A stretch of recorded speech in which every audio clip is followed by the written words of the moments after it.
एखादं बोकड मेलं तर त्याचा किती घाण वास येतो, याच्यापेक्षाही बेकार घाण वास जरांगेच्या दाढीचा येत होता.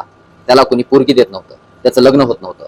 एकूण तिकून पोरगी बघितली, लग्नामध्ये मंगळसूत्र मणिमंगळसूत्र देखील मी लोकांचे पैसे काढून, व्याजानं पैसे काढून मणिमंगळसूत्र घेऊन दिलेले. आणि हा माझ्यावर उलट बोलतो का?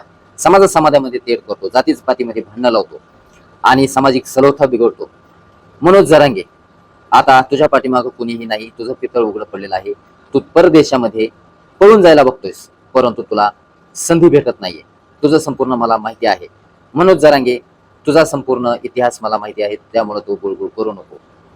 मराठा बांधव, आंतरवाली सराटीमध्ये जर आता इथून पुढे तो उपोषणाला बसलास तर आंतरवाली सराटीतीलच लोक आता तुला नागड करून हाणतील.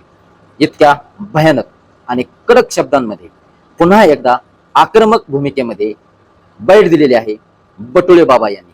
बटुळे बाबा यांनी मनोज जरांगे पाटील यांच्याबद्दल जे उद्गार काढले आणि जो ऐतिहासिक किस्से सुनावले, संपूर्ण किस्सा 20-25 वर्षापासून खालचा किस्सा बटुळे बाबांनी बाहेर काढला आणि तो किस्सा त्यांच्या मुखातून तुम्ही ऐकू शकता. बटुळे बाबांनी जे काही वक्तव्य केलेलं आहे जरांगे पाटलांबाबत ते अत्यंत गंभीरच आहे, कोणाला न पटणार आहे. परंतु मनोज जरांगे पाटील यांच्या विरुद्ध बोलत असताना बटुळे बाबांनी जे शब्द काढले आणि जे काही किस्से सांगितले ते अत्यंत, इथून मागे देखील आपण 1-2 वर्षापासून पाहिले तर मनोज जरांगे पाटील यांच्या बाबत अनेक वेळा बटुळे बाबा आक्रमक भूमिकेमध्ये आपल्याला दिसून येतात. परंतु वैयक्तिकरित्या टार्गेट म्हणून बटुळे बाबा बोलत नसतात. ते सामाजिक सलोखा, लोकांचं कल्याण, कोणत्याही जातीपातीमध्ये भांडण लागू नये, सामाजिक सलोखा राखून ठेवावा, यासाठी बटुळे बाबांचं तळमळ असते, खंत असते. म्हणून त्यांनी ओबीसी बांधवांना एकत्र येण्याचं आवाहन केलेलं आहे. आणि जर मनोज जरांगे पाटलांनी उपोषण सुरू केलं तर तुमची एकजूट राहू द्या आणि सरकारला दबाव आणून आपलं आहे ते टिकून ठेवण्यासाठी आपल्याला प्रयत्न करायचे आहेत.